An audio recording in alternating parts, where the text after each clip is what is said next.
Assalamualaikum warahmatullahi wabarakatuh. Selamat pagi teman-teman. Pada hari ini kami kelompok 11 akan mempresentasikan presentasi yang berjudul Formulir dan Kwitansi. Kami kelompok 11 terdiri dari saya sendiri, Niki Meliana, dan teman saya, Imas Yuningsi, dan satu lagi Indana Zulfarafani. Pada presentasi hari ini kita akan membahas yaitu pertama pengertian formulir, yang kedua pengertian kwitansi, dan yang ketiga ragam bentuk formulir dan kwitansi, yang terakhir contoh pengisian formulir dan kwitansi.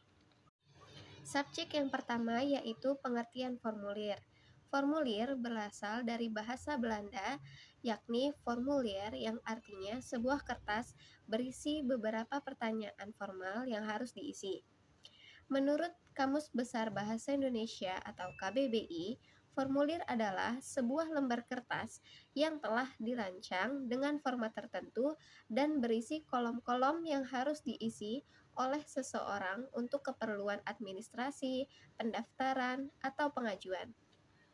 Selanjutnya ada menurut Ira A. Pen dalam Sukma ND, formulir merupakan alat yang dapat digunakan untuk mengorganisasi, mengumpulkan, mengalihkan informasi. Dapat disimpulkan bahwa formulir merupakan lembaran kertas yang di dalamnya terdapat pertanyaan tertentu yang diisi data atau informasi diri. Subjek selanjutnya yaitu pengertian kwitansi. Kwitansi adalah dokumen yang dijadikan sebagai tanda bukti transaksi pembayaran yang ditandatangani oleh penerima uang. Pada dasarnya, kwitansi dibuat untuk suatu tujuan dan kepentingan tertentu para pihak, yakni sebagai bukti penerimaan atas pembayaran sejumlah uang sesuai harga yang telah disepakati, sehingga dapat ditafsirkan telah terjadi perjanjian antara para pihak. Pengertian kwitansi yang lainnya yaitu kwitansi merupakan dokumen yang memiliki fungsi sebagai bukti pembayaran atau penerimaan dana.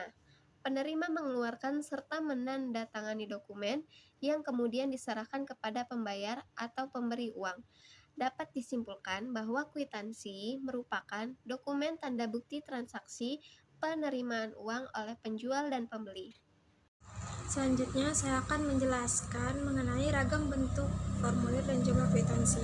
Yang pertama itu ada ragam bentuk formulir. Ragam bentuk formulir itu terbagi menjadi 5. Yang pertama adalah formulir pendaftaran. Formulir ini digunakan pada saat akan mendaftar pada suatu kegiatan. Yang kedua ada formulir anggota. Formulir ini digunakan untuk mengetahui seseorang yang telah menjadi anggota dari sebuah organisasi. Yang ketiga adalah formulir kartu atau wesel pos.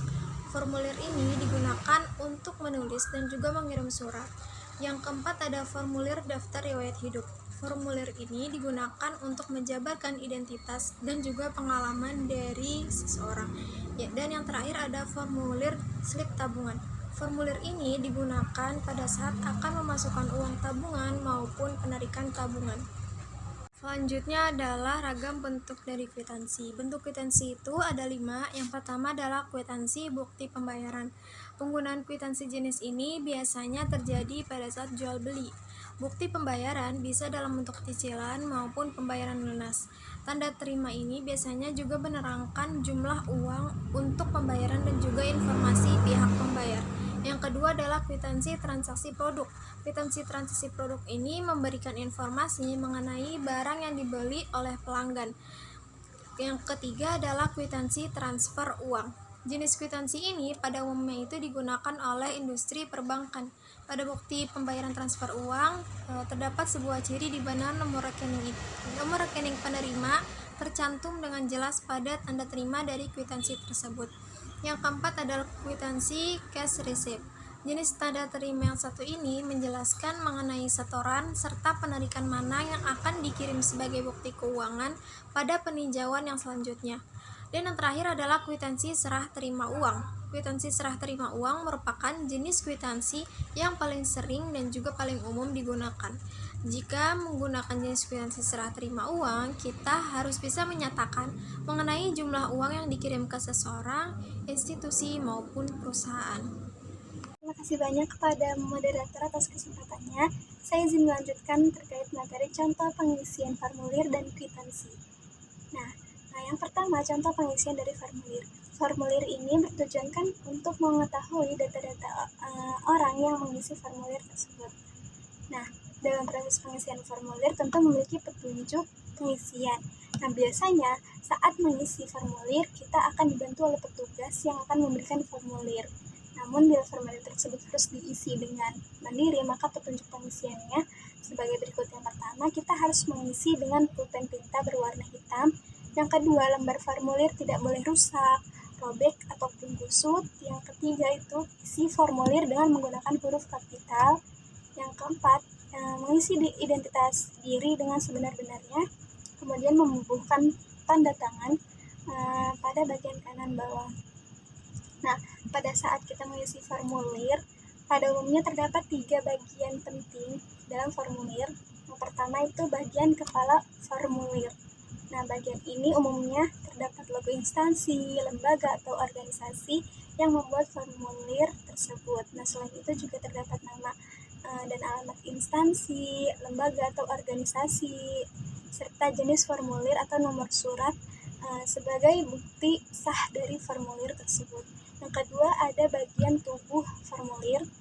Nah, di mana bagian tersebut berisikan data-data yang bertujuan untuk mengetahui atau mendapatkan informasi dari orang yang mengisi formulir. Nah, pada bagian ini juga merupakan inti dari tujuan formulir itu sendiri.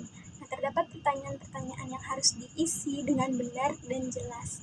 Nah, terdapat petunjuk juga dalam pengisian di sisi kanan, kiri, atau sebelah pertanyaan yang mempermudah pengisian. Kemudian bagian ketiga itu ada bagian kaki formulir. Nah, selain bagian tubuh, petunjuk pengisian juga biasanya terdapat pada kaki formulir. Nah, oleh sebab itu, sebelum mengisi formulir, kita harus mengamati dan memperhatikan betul apakah terdapat petunjuk pengisian formulir atau tidak. Karena di bagian ini, pada umumnya orang yang mengisi formulir harus menyertakan. Karena di bagian ini, pada umumnya orang yang mengisi formulir harus menyertakan tanda tangan sebagai bukti formulir tersebut telah diisi dengan data yang benar oleh pengisi formulir. Nah, yang kedua, contoh pengisian kwitansi.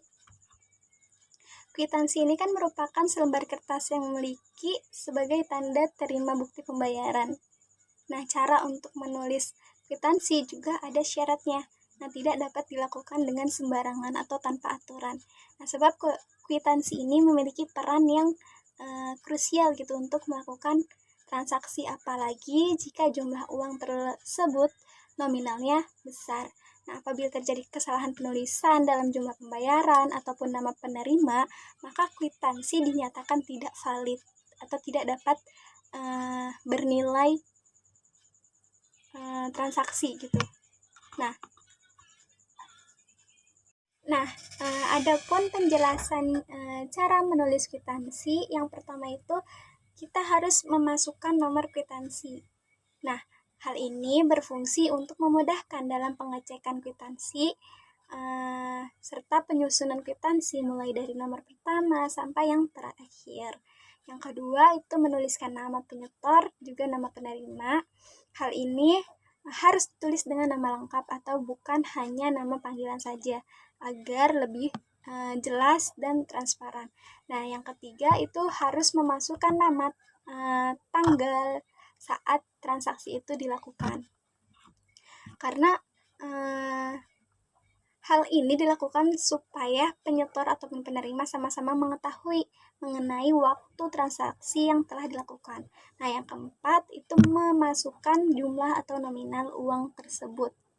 Nah, langkah yang ini ialah agar transaksi menjadi lebih transparan, sebab penyetor ataupun penerima sama-sama mengetahui nominal dari transaksi yang mereka lakukan. Nah, sebagai pengingat, penulisan jumlah uang dalam kwitansi. Dalam penulisan jumlah uang di kwitansi itu dibagi menjadi 2, yaitu menulis dengan huruf dan juga angka.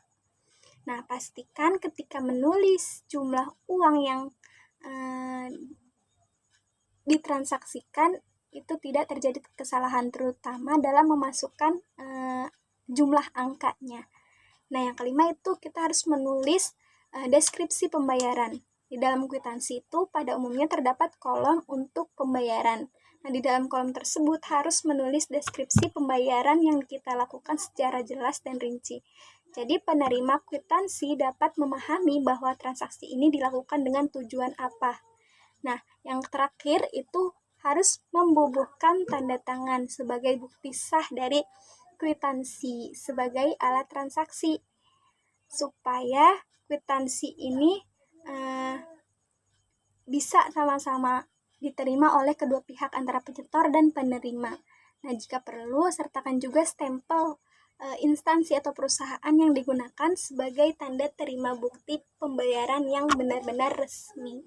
Nah, mungkin itu saja yang dapat saya sampaikan terkait contoh pengisian dari formulir dan kwitansi. Saya kembalikan kepada moderator. Terima kasih.